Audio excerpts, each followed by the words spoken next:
El libro de Urantía, página 1483. Documento 134. Los años de transición. Durante el viaje por el Mediterráneo, Jesús había estudiado cuidadosamente a las personas con quien se encontraba y los países por los cuales pasaba, y por esta época llegó a tomar su decisión final respecto a lo que le faltaba por vivir en la tierra. Había considerado en todos sus detalles y ahora finalmente aprobado el plan que estipulaba que nacería de padres judíos en Palestina, y por lo tanto, regresó deliberadamente a Galilea para esperar el comienzo de su tarea de la vida como maestro público de la verdad. Comenzó a trazar planes para una carrera pública en la tierra del pueblo de su padre José, y esto lo hizo por su propia voluntad. Jesús había descubierto por experiencia personal y humana, que Palestina sería el teatro más adecuado, dentro del entero mundo romano, para el desenvolvimiento y representación de los últimos capítulos de las escenas finales de su vida en la tierra. Por primera vez, le satisfizo plenamente la idea de manifestar sin ambajes su verdadera naturaleza y de revelar su identidad divina entre los judíos y los gentiles de su nativa Palestina. Definitivamente decidió terminar su vida mortal en la carne en la misma tierra en la que había comenzado su experiencia humana como niño indefenso. Su carrera en Urantía había comenzado en Palestina entre los judíos, y decidió cerrar el capítulo de su vida, en Palestina, entre los judíos. 1. El año 30, 24 de JC, después de despedirse de Gonob de Ganid en Charax, en diciembre del año 23 de JC, Jesús regresó por el camino de Ur-Babilonia, donde se unió a una caravana del desierto que se dirigía a Damasco. De Damasco fue a Nazaret, deteniéndose solo unas pocas horas en Capernaum para visitar a la familia de Zebedeo. Se encontró allí con su hermano Santiago, quien estaba desde hacía algún tiempo trabajando en su lugar en el astillero de Zebedeo. Después de conversar con Santiago y con Judá, que también se encontraba por casualidad en Capernaum, y de hacer a su hermano Santiago el traspaso de propiedad de la casita que Juan Zebedeo había comprado en su nombre, Jesús siguió camino a Nazaret. Al finalizar su viaje por el Mediterráneo, Jesús había ganado dinero suficiente como para cubrir los gastos diarios casi hasta el momento del comienzo mismo de su ministerio público. Pero, a excepción de Zebedeo de Capernaum, y de los que le conocieron en el curso de esta gira extraordinaria, el mundo nada supo de este viaje. Su familia creía que había pasado ese período de tiempo estudiando en Alejandría. Jesús nunca confirmó estas suposiciones, pero tampoco hizo nada por refutarlas abiertamente. Durante su estancia de unas pocas semanas en Nazaret, Jesús departió con su familia y sus amigos, y estuvo por algún tiempo en el taller de reparaciones con su hermano José, pero la mayor parte de su atención la dedicó a María y a Ruth. Estaba página 1484. Ruth por cumplir los 15 años, y era esta la primera oportunidad que se le ofrecía a Jesús de conversar con ella desde que se había convertido en doncella. Tanto Simón como Judá deseaban casarse desde hacía algún tiempo, pero no querían hacerlo sin el consentimiento de Jesús. Por eso habían pospuesto estos eventos a la espera del retorno de su hermano mayor.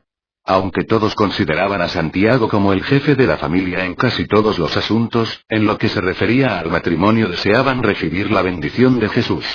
Así pues, Simón y Judá se casaron en una doble boda a principios de marzo de este año, el 24 de JC. Ya todos los hijos mayores estaban casados. Solo Ruth, la más joven, aún estaba con María en la casa paterna. Jesús departía con toda naturalidad con cada uno de los integrantes de su familia por separado, pero cuando se encontraban todos reunidos era tan poco lo que tenía que decir, que todos lo comentaban entre ellos. Especialmente María estaba desconcertada por este comportamiento tan peculiar y extraño de su hijo primogénito. Por la época en que Jesús se estaba aprontando para irse de Nazaret, el conductor de una gran caravana, a la sazón en la ciudad, cayó gravemente enfermo y Jesús, que era políglota, se ofreció para reemplazarlo.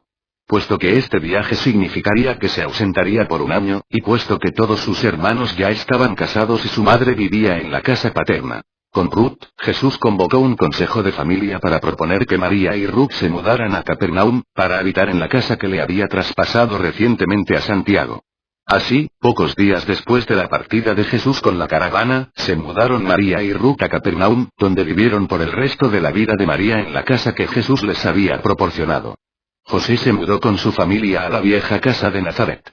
Fue este uno de los años más excepcionales en la experiencia íntima del Hijo del Hombre. Hubo gran progreso en la tarea de alcanzar una armonía funcional entre su mente humana y el ajustador residente. El ajustador se había ocupado activamente de la reorganización del pensamiento y la preparación de la mente para los grandes acontecimientos que se anunciaban en un futuro ya no muy distante. La personalidad de Jesús se estaba preparando para su gran cambio de actitud hacia el mundo. Fue esta la época intermedia, la etapa de transición de este ser, que comenzó la vida como Dios que aparece como hombre, y que ahora se estaba preparando para completar su carrera terrenal como hombre que aparece como Dios. 2. El viaje con la caravana al Caspio era el 1 de abril del año 24 de JC, cuando Jesús partió de Nazaret con la caravana, con destino a la región del mar Caspio. La caravana a la que se unió Jesús como conductor iba desde Jerusalén, por el camino de Damasco y del lago de Urmia, cruzando Asiria, Media y Partía, hasta la región sudoriental del mar Caspio. Un año entero transcurrió antes de su regreso. Esta caravana fue para Jesús otra aventura de exploración y ministerio personal. Fue para él una experiencia interesante convivir con la familia de la caravana, pasajeros, guardias y conductores de camellos. Veintenas de hombres, mujeres y niños, que habitaban a lo largo de la ruta seguida por la caravana, vivieron vidas más ricas como resultado de su encuentro con Jesús, que fue para ellos el extraordinario conductor de una caravana ordinaria. No todos los que tuvieron la oportunidad de disfrutar de estas ocasiones de ministerio personal supieron sacar provecho de estas, pero la gran mayoría de aquellos que le conocieron y conversaron con él, fueron personas mejores el resto de sus vidas. De todos sus viajes por el mundo, el que hizo al mar Caspio fue el que más acercó a Jesús a Oriente, y le permitió adquirir una mejor comprensión de los página 1485 pueblos del lejano Oriente. Se relacionó íntima y personalmente con cada una de las razas sobrevivientes en Urantia, con excepción de la roja. Disfrutó igualmente de su ministerio personal con cada una de estas diversas razas y pueblos mestizos, y todos ellos fueron receptivos a la verdad viviente que les traía.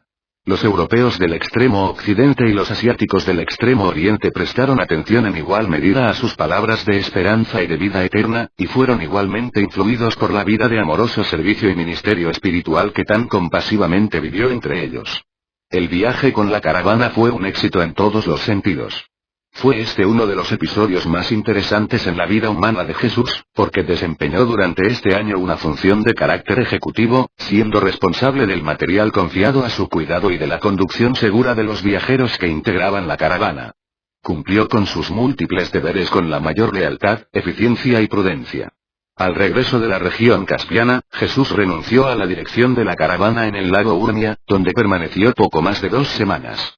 Regresó como pasajero en una caravana posterior que se dirigía a Damasco, donde los propietarios de los camellos le rogaron que permaneciese a su servicio. Al rehusar esta oferta, siguió viaje con la caravana hasta Capernaum, donde llegó el 1 de abril del año 25 de JC. Ya no consideraba a Nazaret como su hogar. Capernaum se había convertido en el hogar de Jesús, de Santiago, de María y de Ruth. Pero Jesús no volvió nunca más a vivir con su familia. Cuando se encontraba en Capernaum, se hospedaba en la casa de los Zebedeo. 3. Las conferencias de Urmia camino del mar Caspio. Jesús se había detenido varios días en la vieja ciudad persa de Urmia, sobre la costa occidental del lago Urmia, para descansar y recuperarse. En la isla más grande, de un grupo situado a corta distancia de la costa cerca de Urmia, se levantaba un gran edificio, un anfiteatro para conferencias, dedicado al espíritu de la religión. En realidad esta estructura era un templo dedicado a la filosofía de las religiones. Este templo había sido construido por un rico mercader, ciudadano de Urmia, y sus 3 hijos. Este hombre se llamaba Zimboitón, y sus antepasados provenían de muchos pueblos distintos. Las conferencias y discusiones comenzaban en esta escuela religiosa a las 10 de la mañana. Las sesiones de la tarde comenzaban a las 3, y los debates nocturnos se iniciaban a las 8 de la noche. Estas sesiones de enseñanza, discusión y debate eran presididas siempre por Zimboitón o por uno de sus 3 hijos. El fundador de esta escuela religiosa tan singular vivió y murió sin divulgar jamás sus creencias religiosas personales. Varias veces participó Jesús en estas discusiones, y antes de que partiera de Urmia, Zimboitón acordó con Jesús que, durante su viaje de regreso, se hospedara con ellos 2 semanas, dictara 24 conferencias sobre la fraternidad de los hombres, y dirigiera 12 sesiones nocturnas de preguntas, discusiones y debates sobre sus conferencias en particular, y sobre la fraternidad de los hombres en general. Conforme a este acuerdo, Jesús se detuvo en Urmia en su viaje de regreso y dictó las conferencias. Fue esta la más formal y sistemática de las enseñanzas del maestro en Urantia. Nunca antes ni después dijo tantas cosas sobre el mismo tema como en estas conferencias y discusiones sobre la fraternidad de los hombres. En realidad, tales conferencias fueron sobre el reino de Dios y los reinos de los hombres. Página 1486. Más de 30 religiones y cultos religiosos estaban representados en el cuerpo docente del Templo de Filosofía Religiosa. Los profesores eran elegidos, mantenidos y plenamente acreditados por sus respectivos grupos religiosos.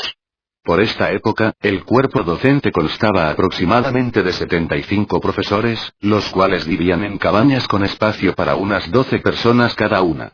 Durante la luna nueva se echaba la suerte para cambiar los grupos. La intolerancia, un espíritu pendenciero u otro rasgo que pudiera interferir con el funcionamiento apacible de la comunidad, daba lugar al despido inmediato y sumario del responsable. Este era despedido sin ceremonia, y el suplente tomaba inmediatamente su puesto.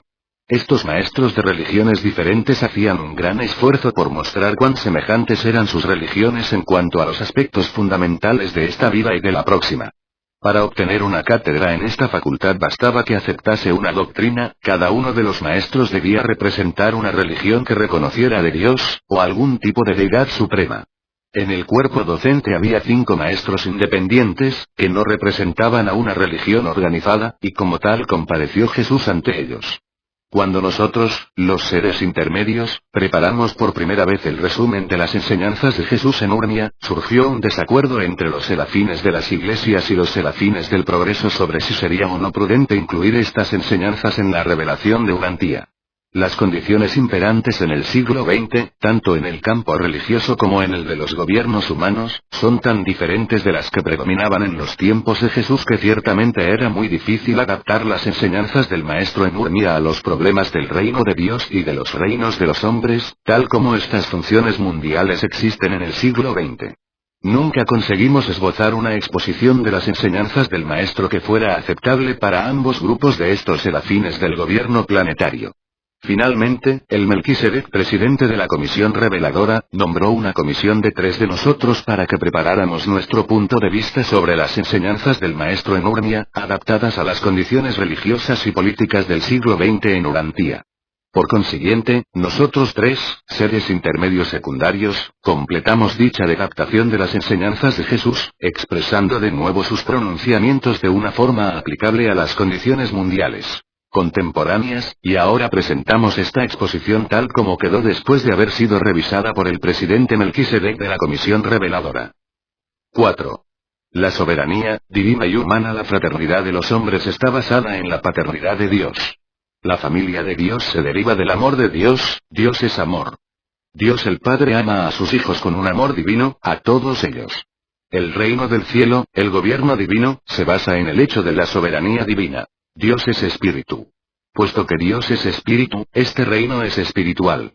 El reino del cielo no es material ni meramente intelectual. Es un enlace espiritual entre Dios y el hombre.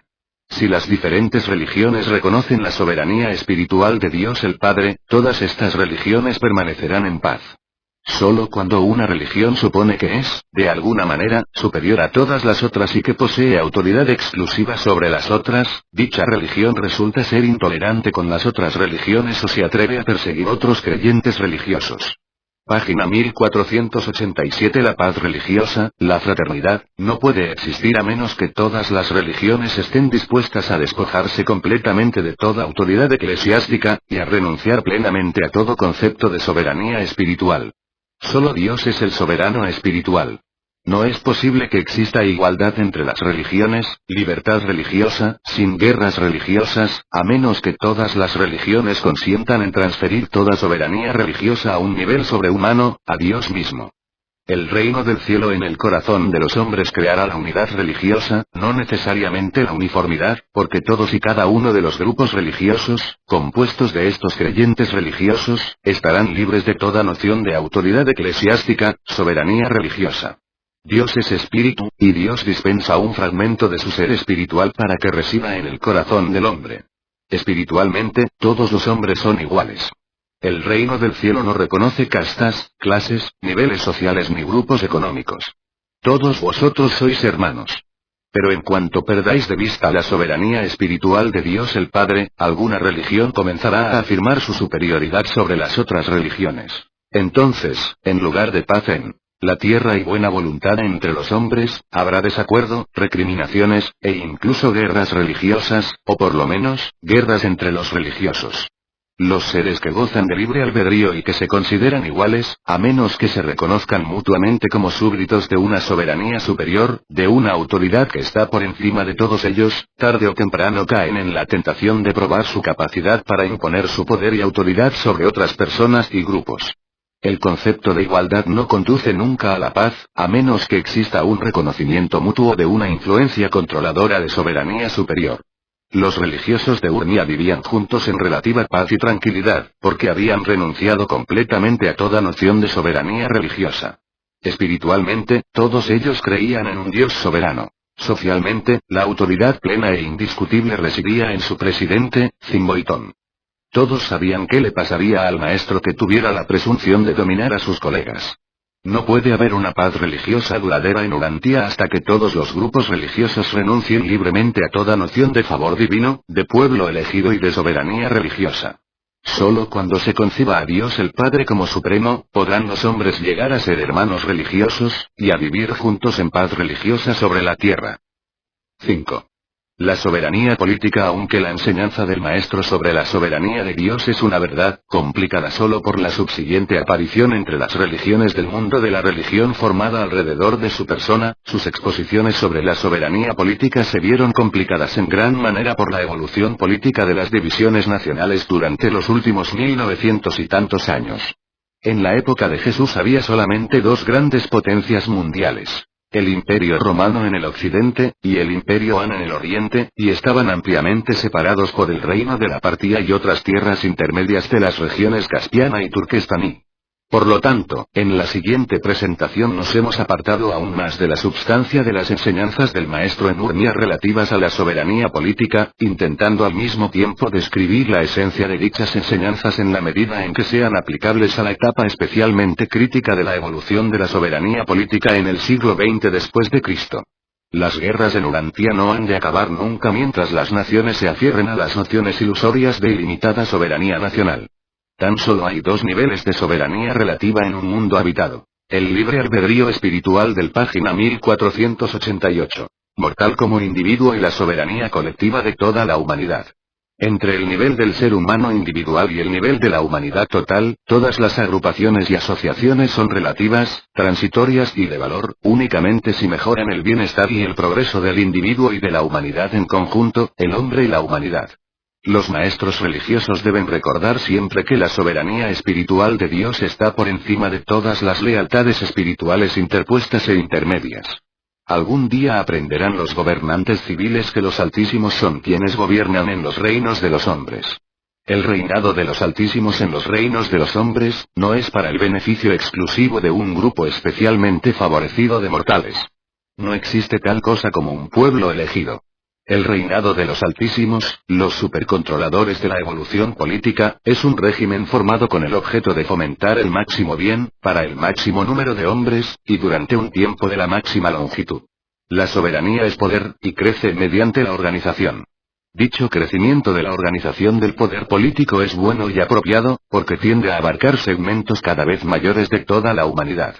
Pero este mismo crecimiento de las organizaciones políticas crea un problema en cada etapa intermedia entre la organización inicial y natural del poder político, la familia, y la resultante final del crecimiento político, el gobierno de toda la humanidad, por toda la humanidad y para toda la humanidad. Partiendo del poder paterno en el grupo familiar, la soberanía política evoluciona mediante la organización, a medida que las familias se van superponiendo en clanes consanguíneos que, por varias razones, se unen en unidades tribales, las agrupaciones políticas superconsanguíneas. De allí, mediante el comercio, el intercambio y la conquista, las tribus se unifican en naciones, y las naciones a veces se unen en un imperio. A medida que la soberanía pasa de grupos más pequeños a grupos más grandes, las guerras disminuyen. Es decir, que disminuyen las guerras menores entre naciones más pequeñas, mientras que aumenta el potencial de guerras más grandes en la medida en que las naciones que ejercen la soberanía se hacen más y más extensas. Finalmente, cuando todo el mundo haya sido explorado y ocupado, cuando los países sean pocos, fuertes y poderosos, cuando estas naciones grandes y supuestamente soberanas lleguen a tocarse en las fronteras, cuando solo los océanos las separen, se habrá preparado el escenario para grandes guerras, conflictos mundiales. Las así llamadas naciones soberanas, no pueden rozarse sin generar conflictos y provocar guerras. La dificultad en la evolución de la soberanía política, desde el núcleo familiar hasta la humanidad en bloque, yace en la inercia-resistencia que se observa en todos los niveles intermedios. Las familias desafían en ocasiones a su clan, en tanto que los clanes y las tribus a menudo estaban subversivos en cuanto a la soberanía del Estado territorial. Cada evolución nueva y progresiva de la soberanía política se encuentra, y se ha encontrado siempre, estorbada y entorpecida por las etapas de andamio de las evoluciones anteriores en la organización política. Y esto ocurre porque la lealtad humana, una vez en movimiento, es difícil de cambiar. La misma lealtad que posibilita la evolución de la tribu, dificulta la evolución de la supertribu, el estado territorial. Y la misma lealtad, el patriotismo, que hace posible la evolución del Estado territorial, complica enormemente el desarrollo evolutivo del gobierno de toda la humanidad. La soberanía política se crea a partir de la renuncia a la autodeterminación, primero del individuo dentro del núcleo familiar, y luego de la familia y del clan dentro de la tribu y de las agrupaciones más grandes.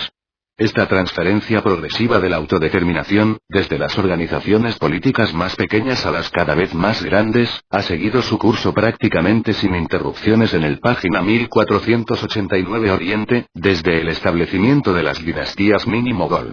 En el occidente siguió durante más de 1000 años hasta el fin de la Guerra Mundial, momento en el que un desafortunado movimiento retrógrado revirtió temporalmente esta tendencia normal restableciendo la soberanía política sumergida de numerosos grupos pequeños de Europa.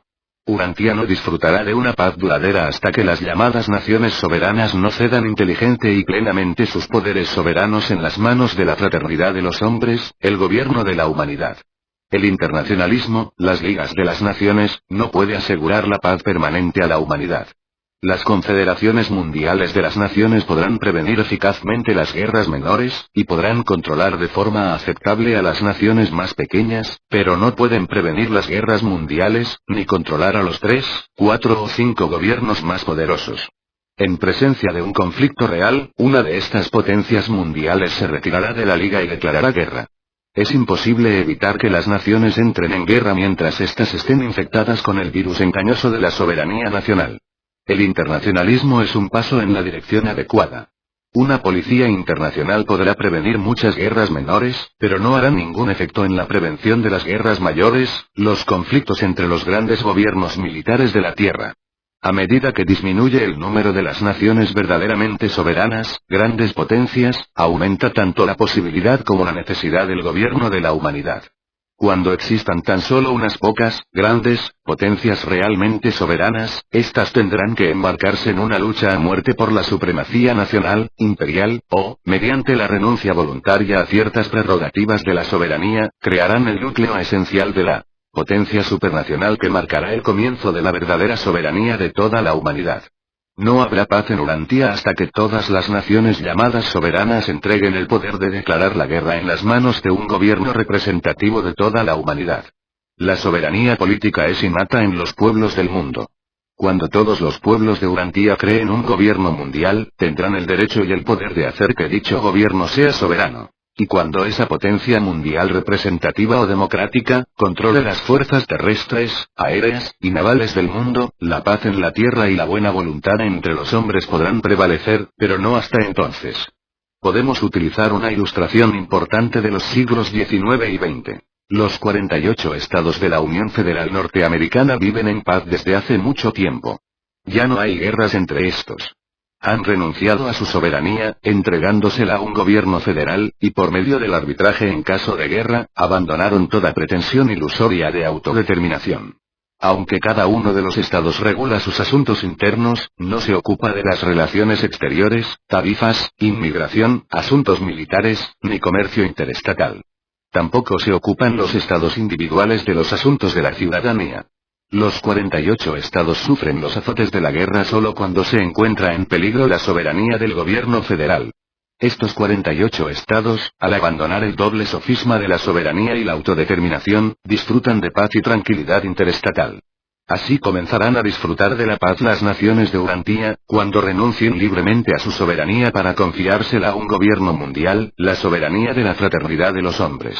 En este estado mundial las naciones más pequeñas serán tan poderosas como las más grandes, así como el pequeño estado de Rhode Island tiene sus 2 senadores en el Congreso norteamericano, al igual que el estado de Nueva York con su gran población, o que el estado de Texas con su gran territorio. Página 1490. La soberanía estatal, limitada de estos 48 estados, fue instituida por los hombres y para los hombres. La soberanía superestatal, nacional, de la Unión Federal Norteamericana fue creada por los primeros 13 estados para su propio beneficio, y para el beneficio de los hombres. Del mismo modo las naciones crearán alguna vez la soberanía supernacional del gobierno planetario de la humanidad, para su propio beneficio y para el beneficio de todos los hombres. Los ciudadanos no nacen para el beneficio de los gobiernos. Los gobiernos son organizaciones creadas y concebidas para el beneficio de los hombres. La evolución de la soberanía política no puede sino terminar en la aparición del gobierno soberano de todos los hombres. Todas las demás soberanías son de valor relativo, de significado intermedio y de carácter subordinado. Con el progreso científico, las guerras serán cada vez más devastadoras, hasta volverse prácticamente un suicidio racial. ¿Cuántas guerras mundiales habrán de librarse, cuántas ligas de naciones habrán de fracasar, para que el hombre esté dispuesto a establecer el gobierno de la humanidad, y empiece a disfrutar de las bendiciones de la paz permanente, y a recoger los frutos de la tranquilidad de la buena voluntad entre sí mismos, la buena voluntad mundial? 6. La ley, la libertad y la soberanía. El hombre que ansía la libertad completa, debe recordar que todos los demás hombres también la anhelan. Los grupos de mortales amantes de la libertad, no pueden convivir en paz a menos que los integrantes se sometan a leyes, normas y reglamentaciones que garanticen el mismo grado de libertad para cada uno de ellos, salvaguardando al mismo tiempo igual grado de libertad para todos sus semejantes. Si un hombre es absolutamente libre, entonces otro habrá de ser un esclavo absoluto. La relativa naturaleza de la libertad es verdadera, social, económica y políticamente. La libertad es el don de la civilización, hecho posible por el vigor de la ley. La religión permite la realización espiritual de la fraternidad de los hombres, pero hace falta un gobierno humano que regule los problemas sociales, económicos y políticos, relacionados con ese objetivo de felicidad y eficiencia humanas. Habrá guerras y rumores de guerras, las naciones se alzarán unas contra otras, mientras que la soberanía política del mundo esté dividida, e injustamente mantenida, entre las manos de un grupo de estados nacionales. Inglaterra, Escocia y Gales no acabaron de guerrear entre sí hasta que cedieron su respectiva soberanía al Reino Unido. Otra guerra mundial enseñará a las así llamadas naciones soberanas a formar una federación de algún tipo, creando así las condiciones necesarias para prevenir las guerras menores, las guerras entre las naciones más pequeñas. Pero las guerras mundiales continuarán hasta que se cree el gobierno de la humanidad. La soberanía mundial es la única solución para prevenir las guerras mundiales, no hay otra salida. Los 48 estados libres norteamericanos conviven en paz. Entre los ciudadanos de estos 48 estados se encuentran todas las diversas nacionalidades y razas que viven en los países europeos en pugna constante. Entre los norteamericanos se encuentran casi todas las religiones, sectas religiosas y cultos de todo el mundo, y sin embargo aquí en Norteamérica conviven en paz. Lo cual sucede simplemente porque estos 48 estados han renunciado a su soberanía, abandonando toda noción falaz del así llamado derecho a la autodeterminación. No se trata de armamento o de desarme. Tampoco influyen sobre el problema del mantenimiento de la paz mundial, los factores correspondientes al servicio. Página 1491. Militar obligatorio o voluntario. Si le quitáis a las naciones poderosas todas las armas mecánicas modernas y todos los tipos de explosivos, pelearán con los puños, piedras y palos, mientras que persistan en la ilusión de su derecho divino a la soberanía nacional. La guerra no es la gran y terrible enfermedad del hombre. La guerra es un síntoma, un resultado. La verdadera enfermedad es el virus de la soberanía nacional. Las naciones de Urantia no han poseído una soberanía verdadera. No han tenido nunca una soberanía que las protegiera de los estragos y devastaciones de las guerras mundiales. Al crear un gobierno mundial de la humanidad, las distintas naciones no dejan su soberanía como tal, sino que crean en realidad una soberanía mundial verdadera y permanente, que de ahí en adelante podrá protegerlas de todas las guerras. Los asuntos locales serán manejados por los gobiernos locales. Los asuntos nacionales, por los gobiernos nacionales. Los asuntos internacionales serán administrados por el gobierno mundial. No se puede mantener la paz mundial mediante tratados, diplomacia, política exterior, alianzas, equilibrio de poderes, ni por otras medidas paliativas basadas en las soberanías del nacionalismo.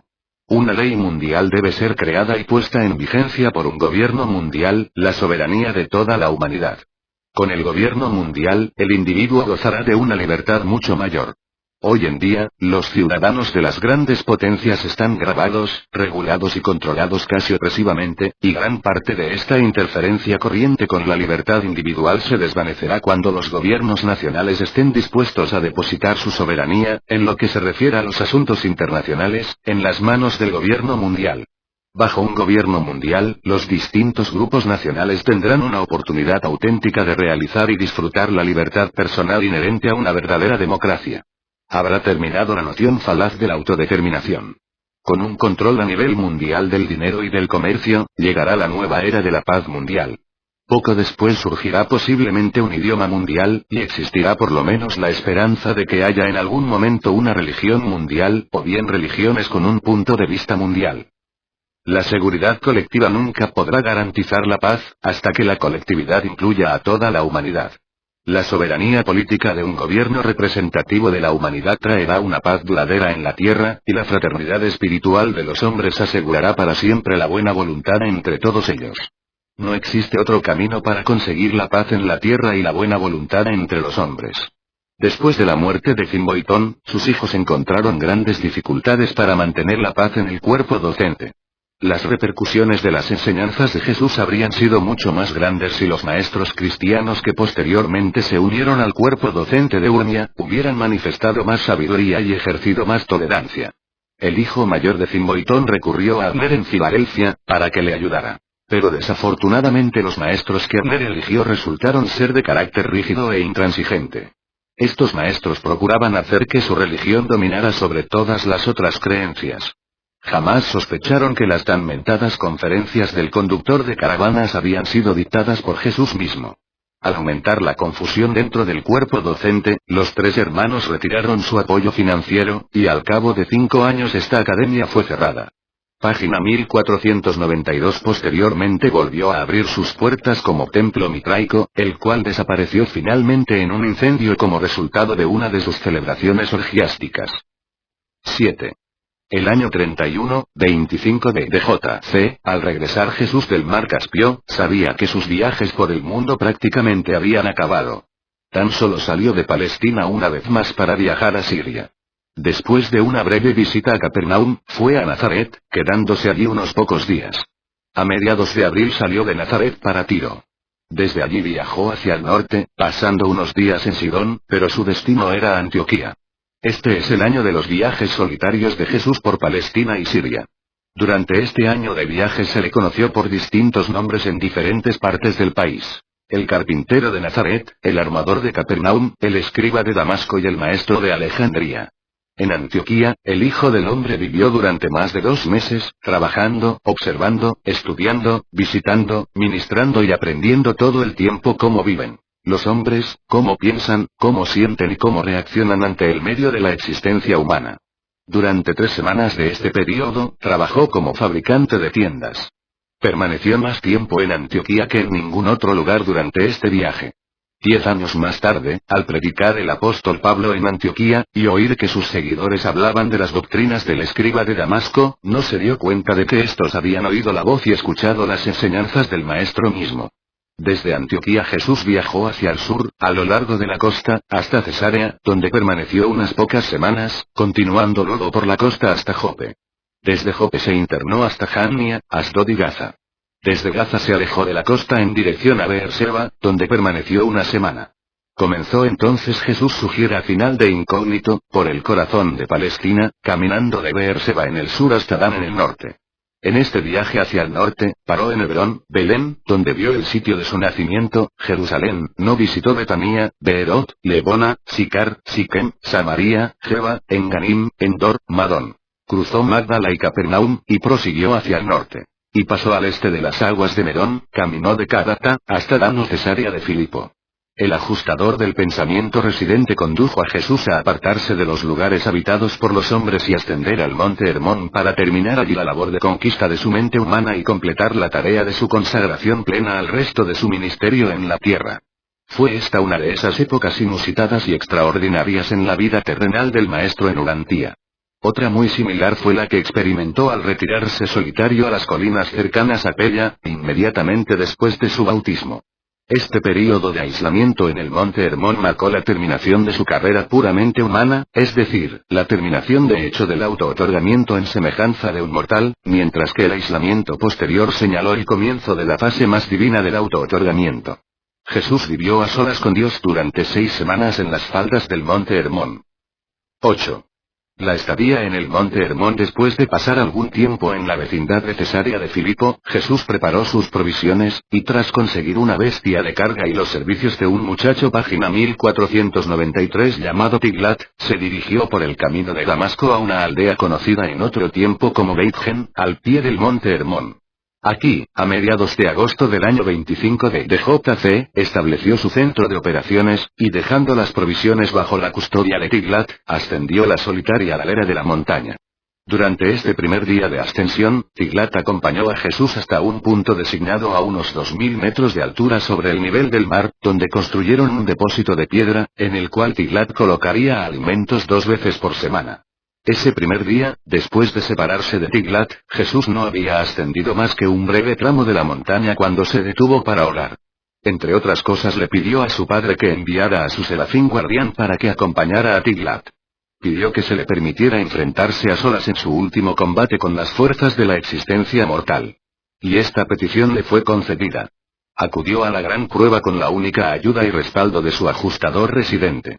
Jesús comió frugalmente durante su permanencia en las montañas. Se abstuvo de todo alimento solo un día o 2 a la vez. Los seres superhumanos que se le enfrentaron en la montaña, contra quienes luchó en espíritu y a quienes derrotó en poder, eran verdaderos. Eran sus enemigos acérrimos en el sistema de Satania. No eran fantasmas de la imaginación producidos por los desvaríos mentales de un mortal debilitado y hambriento que ya no podía distinguir la realidad de las visiones de una mente desordenada. Jesús pasó las últimas 3 semanas de agosto y las primeras 3 semanas de septiembre en el monte Hermón. Durante este período completó la tarea mortal de lograr los círculos de comprensión de la mente y de control de la personalidad. A lo largo de este período de comunión con su Padre Celestial, también completó el ajustador residente los servicios que se le habían asignado. La meta mortal de esta criatura terrenal fue alcanzada allí. Solo faltaba la consumación de la fase final de armonización de la mente con el ajustador. Al cabo de más de 5 semanas de ininterrumpida comunión con su Padre del Paraíso, Jesús estuvo plenamente seguro de su propia naturaleza, y de la certidumbre de su triunfo sobre los niveles materiales de la manifestación espacio-temporal de su personalidad. Creía plenamente en la ascendencia de su naturaleza divina sobre su naturaleza humana y no dudó en afirmarlo. Hacia el final de su estancia en la montaña, Jesús pidió a su Padre que le permitiera celebrar una conferencia con sus enemigos de Satania en su calidad de Hijo del Hombre, de Josué ben José. Esta petición le fue concedida. Durante la última semana en el monte Hermón, tuvo lugar la gran tentación, la prueba cósmica. Satanás, representando a Lucifer, y el rebelde príncipe planetario Caligastia, estuvieron presentes con Jesús y se le hicieron plenamente visibles. Y esta tentación, esta prueba final de la lealtad humana, en presencia de las tergiversaciones de las personalidades rebeldes, nada tuvo que ver con su falta de alimento, los pináculos del templo, ni acciones presuntuosas. No tuvo que ver con los reinos de este mundo, sino con la soberanía de un universo poderoso y glorioso. El simbolismo de las escrituras estaba destinado a las eras atrasadas del pensamiento infantil, del mundo. Y las generaciones subsiguientes deben entender mejor la gran lucha por que pasó el Hijo del Hombre ese día extraordinario en el monte Hermón. A las muchas propuestas y contrapropuestas de los emisarios de Lucifer, Jesús solamente replicaba: Que la voluntad de mi Padre del paraíso prevalezca, y que tú, mi hijo rebelde, seas juzgado de acuerdo con las leyes divinas, por los ancianos. Página 1494 de los días. Yo soy vuestro Padre Creador, no puedo juzgaros con justicia, y ya habéis desdeñado mi misericordia. Os remito a los jueces de un universo más grande. Ante todas las componendas y expedientes temporales sugeridas por Lucifer, ante todas esas engañosas propuestas relativas al autootorgamiento en forma de encarnación, Jesús solamente tenía una respuesta: que se haga la voluntad de mi Padre que está en el paraíso. Cuando la dura prueba hubo terminado, el serafín guardián volvió al lado de Jesús para confortarle. Una tarde a finales del verano, entre los árboles y el silencio de la naturaleza, Micael de Nevadón ganó la indisputada soberanía de su universo. Ese día completó la tarea que han de cumplir los hijos creadores, la de vivir plenamente la vida encarnada en la semejanza de la carne mortal, en los mundos evolutivos del tiempo y del espacio. El anuncio del universo sobre este logro monumental no se efectuó hasta el día de su bautismo, meses más tarde, pero en realidad tuvo lugar ese día en la montaña.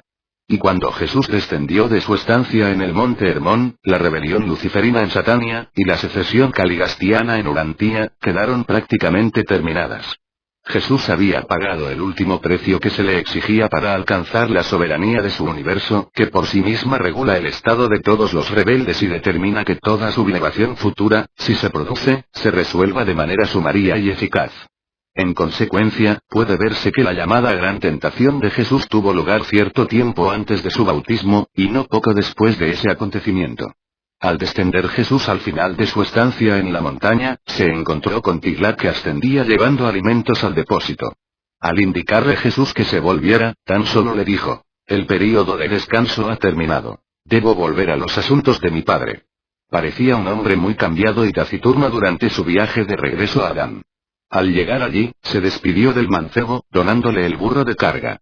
Luego siguió hacia el sur por el mismo camino que había venido, hasta Capernaum. 9.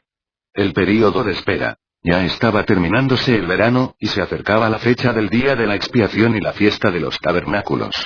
Jesús se reunió con su familia en Capernaum el sábado, y al día siguiente se dirigió a Jerusalén con Juan, el hijo de Zebedeo, tomando el camino al este del lago, y por Gerasa, y bajando por el valle del Jordán. Aunque Jesús departía de vez en cuando con su compañero de viaje por el camino, Juan notó en él un gran cambio. Jesús y Juan se detuvieron en Betania donde pasaron la noche con Lázaro y sus hermanas, habiendo salido por la mañana siguiente a primera hora rumbo a Jerusalén. Pasaron casi 3 semanas en la ciudad y en sus alrededores, por lo menos así lo hizo Juan.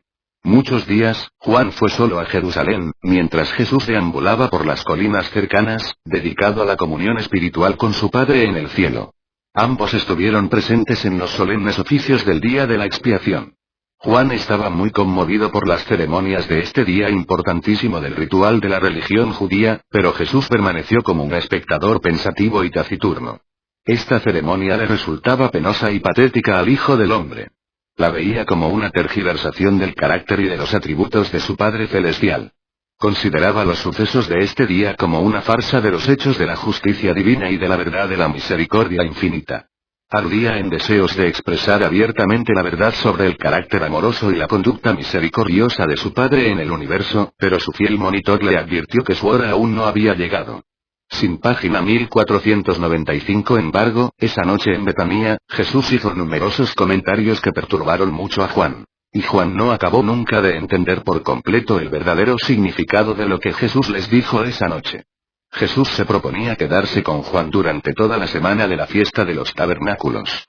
Esta fiesta era la fiesta anual de toda Palestina. Era la época de las vacaciones de los judíos. Aunque Jesús no participó del júbilo de la ocasión, era evidente que se complacía y experimentaba satisfacción al contemplar la alegría y el gozoso abandono de jóvenes y ancianos.